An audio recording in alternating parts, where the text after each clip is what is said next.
A hush hangs over the burning plains of Sivaganga. An eerie silence born not from peace, but from anticipation. The year is 1780, and the land trembles beneath the weight of an approaching storm. At the center of that storm stands a woman whose resolve is stronger than iron, whose grief has transformed into unshakable purpose. Rani Velu Nachiyar, queen in exile, daughter of warriors, and a flame the British failed to extinguish, prepares to strike back. Her eyes, sharp and unyielding, scan the land that was once hers, and the land she is determined to reclaim. It begins with a single breath, steady and controlled, as though she is commanding fate itself. Around her, the loyal soldiers of her past kingdom wait for her word. Among them stand women who have traded their bangles for blades, men who have returned from distant forest hideouts, and seasoned commanders who have sworn to serve her until their final breath. For years, they have waited for this moment. For years, they have seen their queen, broken by loss, slowly rise again, her spirit reforged into something unshakable.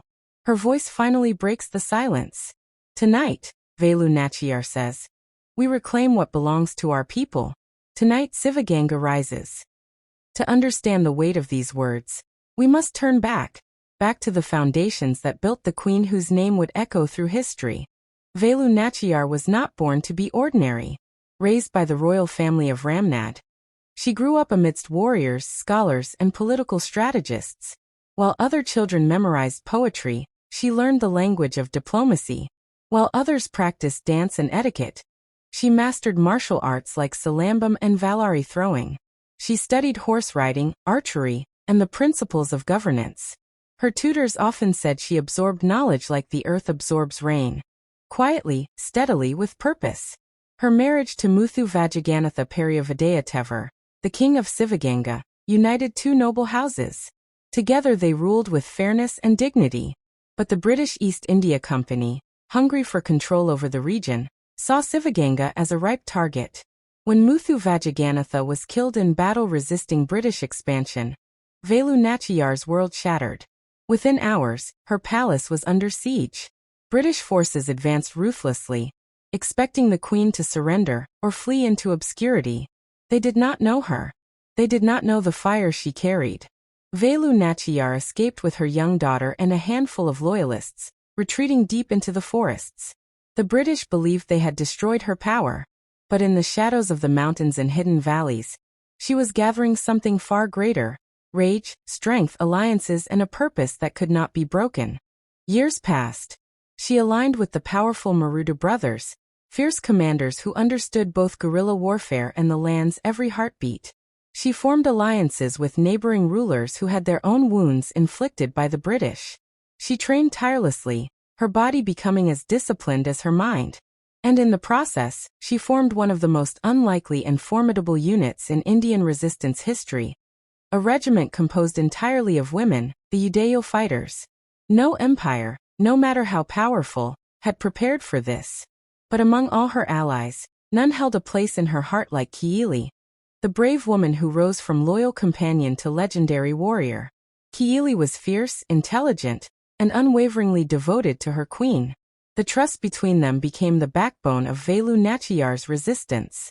Now, as Velu Nachiyar stands poised for battle, all these years converge into a single moment. The moon hangs low, casting silver lines across the grass as her troops prepare. The Marudhu brothers inspect formations. Kuyili tightens the wrappings on her arms. Distant torches flicker like restless spirits, the very air thick with anticipation. Velu Nachiyar surveys the landscape. The British stronghold at Sivaganga is fortified, tall walls, watchtowers, and an armory protected by armed guards. Reclaiming it will require precision, unity, and a spark of brilliance. And brilliance is something she has mastered. She gathers her commanders close. They expect us to fight like they do, she says calmly. But we are not them. We know these forests, these fields, these winds. We fight not for conquest but for home. She turns to Kuyili. It is time. Kuyili bows her head, understanding her role without a single word. Her eyes shine, not with fear, but with pride. But before the battle begins, Velu Nachiyar steps before her assembled forces. The hush deepens. Even the wind seems to pause. You have suffered, she begins. Our homes were burned. Our people were driven out. Our king fell defending our land. But we did not break. We endured. And now the world will know that Sivaganga does not kneel before tyrants. A murmur ripples through the army, one of rising courage. When they struck at our hearts, she continues, they believed we would stop beating. But today, they will hear the drums of Sivaganga thunder again. The soldiers raise their weapons in silent salute. The queen nods once, steady and resolute. The battle begins before dawn. Under cover of darkness, Velu Nachiyar's forces advance with precision. The Marudhu Brothers lead the flanking groups, using hidden paths known only to locals. The women's regiment, silent as shadows, moves with unwavering discipline. Velu Nachiyar herself moves at the center, her white horse treading softly on the dew-covered ground. The plan is risky, daring, and brilliant. The British stronghold's greatest advantage is its armory, a massive store of gunpowder, weapons and ammunition. As long as it remains intact, the British can overwhelm any resistance. But Velu Nachiyar's strategy aims directly at its heart. Kuyili leads a small infiltration team toward the armory. Dressed in black, their faces smeared with charcoal, they slip through narrow paths and drainage passages. The sounds of British soldiers laughing in the distance carry through the night. Their confidence is almost mocking, as though they believe themselves invincible. Kuyili's voice whispers through the shadows. Stay close. Wait for my signal. Meanwhile, the Marudhu brothers launch their diversionary attack. Flames suddenly appear on the eastern side of the fort walls as a barrage of arrows rain down, drawing British soldiers rushing to defend the perimeter. Confusion spreads. Commanders shout. Drums beat urgently. The British think this is the main assault. They are wrong. Velu Nachiyar watches from a hilltop vantage point, the glow of the fires reflecting in her eyes. Every move unfolding below is part of her plan. As the British forces thin out on the west side of the fort, her infantry advances with quiet discipline. Kuyili and her team now reach the armory walls. The structure looms over them, guarded by only a few distracted soldiers who run back and forth responding to rising chaos. Kuyili turns to her queen's banner, stitched into a small cloth she carries. She kisses it, then turns back to her team.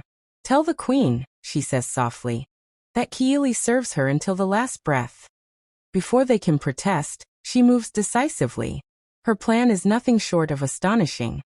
She drenches herself in oil, preparing to ignite the armory from within. Her sacrifice will be the spark that wins the day. She knows what it means. She accepts it with grace.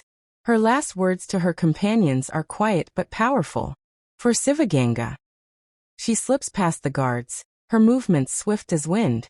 Inside the armory, she knocks over barrels of gunpowder, creating a path toward the entrance. As British soldiers shout in alarm, she lights her torch. The explosion shakes the earth.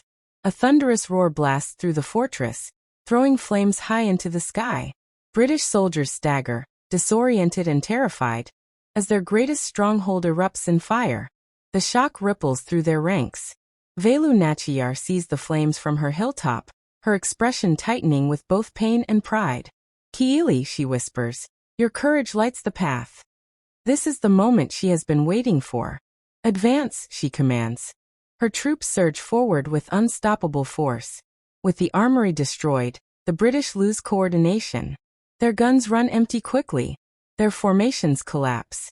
Velu Nachiyar rides at the front, her presence igniting the spirits of her soldiers. She raises her sword high. For Sivaganga. The cry echoes like thunder. The battlefield becomes a storm of movement. Charging hooves, clashing steel, shouting commands. But not once does Velu Nachiyar allow chaos to win. Her strategy remains intact. She uses rapid flanking attacks, cut-off maneuvers, and relentless pressure on weakened points. Her archers, positioned on rooftops and trees, target British officers to break command chains. Her infantry moves in rotating waves, never giving the British time to regroup. The British attempt a final counterattack, forming defensive squares, a standard formation meant to resist cavalry charges. But Velu Nachiyar anticipates this. Her infantry feigns retreat, drawing the squares out of position. Then her cavalry sweeps in during the moment of misalignment, splitting the formation in half. British soldiers scatter, their discipline shattered. By midday, the British flag falls from the central fort tower. A cheer rises across the battlefield. A sound shaped by years of suffering, resilience, and unwavering loyalty. Velu Nachiyar dismounts and walks through the gates of her reclaimed kingdom. The air inside the fort smells of smoke, earth, and victory. Her people gather around her, some weeping openly, some smiling through tears. She looks at the ruined armory, her heart heavy. "Kuyili," she murmurs, "your sacrifice will never be forgotten." Then she addresses her people. "Sivaganga stands tall today," she says. "Not because of its queen, but because of its courage, your courage. Today we have shown the world that those who fight for justice cannot be defeated." Her voice trembles just slightly, not with weakness, but with emotion. This land is free again. Her people bow, not as subjects but as those who recognize the depth of what she has achieved. Velu Nachiyar goes on to rule with wisdom and strength, the first Indian queen to wage a successful war against the British and reclaim her kingdom. Her legacy becomes more than a victory. It becomes a memory etched into the soil, a reminder that courage can rise from grief, that resistance can be led with dignity, and that a single woman's determination can ignite a revolution. And as history moves forward, her name continues to echo, not as a footnote in the pages of empire, but as a shining beacon in the story of freedom. Rani Velu Nachiyar, warrior queen, strategist, and the flame the British could not extinguish, remains a symbol of resilience. Her footsteps still echo in the land she fought for, reminding every generation that true strength is born not just from power, but from purpose. Her battle was not merely for a kingdom, it was for a legacy, and that legacy lives on.